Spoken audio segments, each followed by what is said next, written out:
The spaceport on Virelia Prime was a riot of color and sound. Alien traders, smugglers, and freighters of all shapes and sizes converged in the dusty hangar bays, their engines humming and blinking with lights I couldn't always interpret. I had been working there for months, a small-time mechanic trying to scrape together enough credits to upgrade my worn-down freighter. I was just a human in a galaxy that sometimes forgot we existed. That day began like any other, with the scent of ozone and hot metal filling the air, and the soft hiss of steam escaping from hyperdrive engines. But the quiet hum of routine was shattered when the doors of the hangar bay groaned and parted to reveal the most extraordinary being I had ever seen, Queen Lyraeth, the ruler of the Virelia System Empire. Her ship, a sleek vessel of black iridescent metal that shimmered like oil on water, had limped into the bay, trailing sparks from a torn engine manifold. Security droids scrambled around her, but she floated past them effortlessly, her presence commanding the room with quiet authority. She was stunning. Her skin glowed with a faint luminescence, her eyes deep pools of violet that seemed to pierce right through me. I had read about her in the news feeds, a ruler who had united dozens of star systems, feared and respected in equal measure. And now, here she was, standing in front of me, her ship damaged and in need of repair. "I hear you are the best human mechanic on Virelia Prime," she said, her voice smooth but carrying a subtle authority. "I require your services." I swallowed hard. The nerve of this woman. But more than that, I felt the pull of destiny, like some invisible current was nudging me forward. I'll do my best, Your Majesty," I stammered, trying to keep my composure.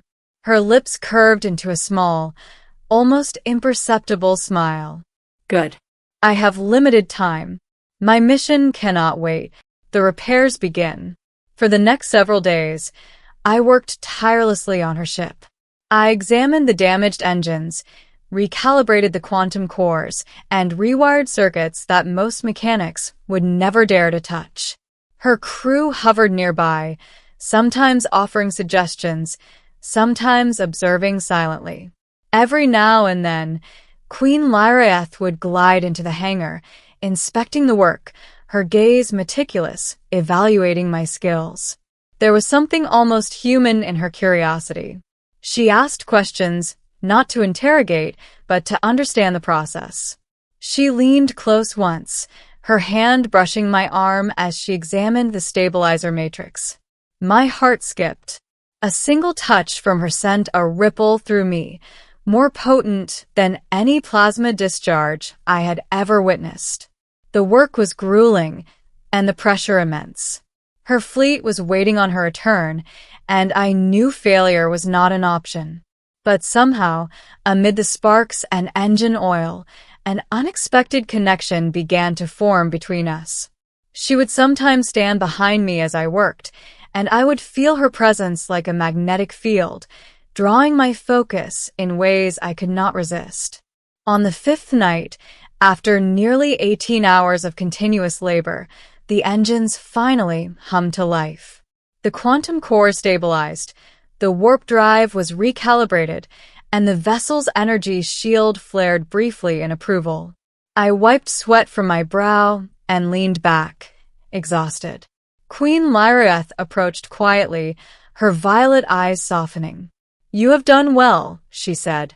"Better than I expected. Human ingenuity is fascinating." Her gaze lingered, and I felt a shiver run down my spine. Then, without warning, she pressed her lips to mine.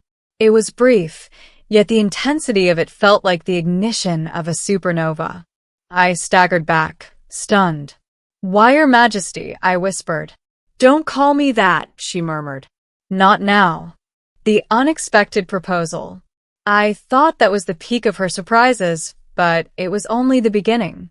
The next day, as I completed the final systems check, she appeared in my workshop wearing ceremonial attire, an elegant robe that shimmered like liquid starlight.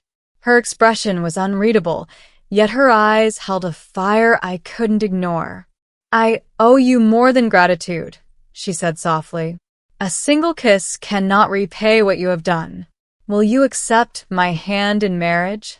My jaw dropped. A marriage proposal from the ruler of a galactic empire. I could barely process it. I'm just a mechanic," I said, bewildered. "I'm not. You are human," she interrupted gently, "and sometimes the most remarkable qualities are hidden in those we underestimate. You saved my ship, and perhaps my mission. That is worth more than 1,000 titles." Her words were sincere, and yet surreal. My mind raced with questions, protocols, politics, cultural implications, but beneath it all, there was an undeniable pull toward her, toward the unknown, toward an adventure that spanned star systems. I accept," I said finally, my voice trembling with awe. Her smile lit the room like 1,000 suns. "Then it is settled. The political storm. Of course, marrying the Queen was not going to be simple. Her council of advisors was skeptical, her generals wary, and her family even more so. I was thrust into a whirlwind of political intrigue. During my first council meeting, alien officials questioned my loyalty, my knowledge, my worth. I had to navigate interstellar diplomacy, learn customs that seemed alien to my very bones, and prove that I could stand as her equal in matters of state. Queen Lyraeth stood by me through it all, teaching me, guiding me, and sometimes challenging me in ways that forced me to grow faster than I thought possible. I discovered that beneath her regal exterior was a being of incredible depth, someone who could love fiercely and rule with unmatched intelligence.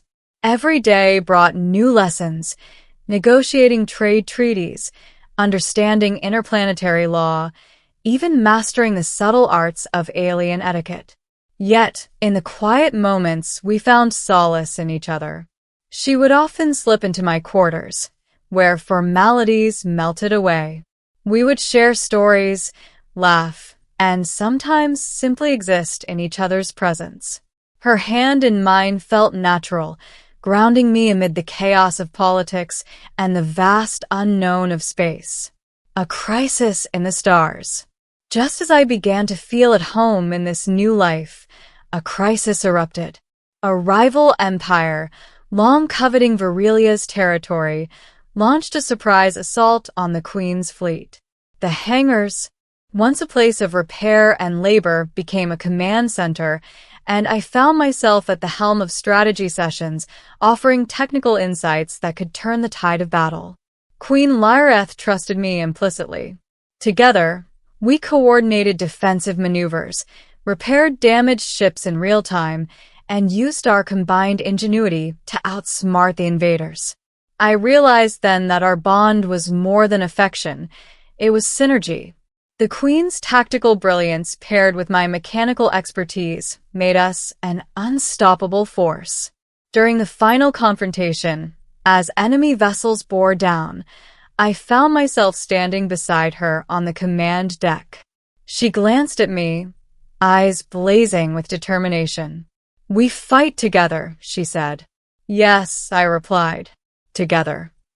The fleet responded in kind, following our lead. Through a combination of clever engineering, precise timing, and sheer audacity, we repelled the attackers, saving the Empire from imminent collapse. When the last enemy ship warped out of the sector, the hangar erupted in cheers. And in that moment, Queen Lyraeth turned to me and kissed me again, not out of obligation or ceremony, but out of shared triumph and unspoken understanding. The wedding of the century. The wedding was a spectacle beyond imagination. The palace on Virelia Prime was decorated with luminescent blooms from a dozen planets, and dignitaries from countless star systems arrived to witness the union. I walked down the aisle in ceremonial robes that were alien and heavy, but somehow fitting. Queen Lyraeth awaited me, radiant, her aura shimmering with pride and joy. When we exchanged vows, I realized that this was more than a political alliance. It was a partnership built on trust, courage, and an unbreakable bond forged in the fires of crisis. As we sealed our vows with a kiss, the crowd erupted in applause, and I felt the weight of my ordinary life dissolve into something extraordinary. The future beyond stars. After the wedding, life did not slow down. Together, we traveled the galaxy, addressing diplomatic tensions, exploring uncharted worlds, and sharing quiet moments in the endless night of space. I learned the languages of her people, she embraced the ways of mine, and we built a life that bridged two vastly different civilizations. One evening, as we watched the twin suns set over the crystalline plains of Virilia Prime, she rested her head on my shoulder. "Do you ever regret this?" she asked softly, her voice tinged with curiosity. "Not for a second," I replied. "It's been beyond anything I could have imagined." She smiled, pressing a gentle kiss to my temple. "Nor I. You fixed my ship, and in doing so, you fixed a part of me as well." I chuckled. Who knew a mechanic could have such a profound effect on an empire? "And on a queen," she added with a sly grin. As the stars began to sparkle overhead, I realized that my life had transformed from the hum of a hangar to the grandeur of a galactic stage. And through it all, one truth remained. A single act of skill and courage had brought me to the love of my life, the ruler of an empire, and a future that stretched beyond the stars. And in that moment, under the twin suns of Virilia Prime, I understood the full meaning of destiny, adventure, and love.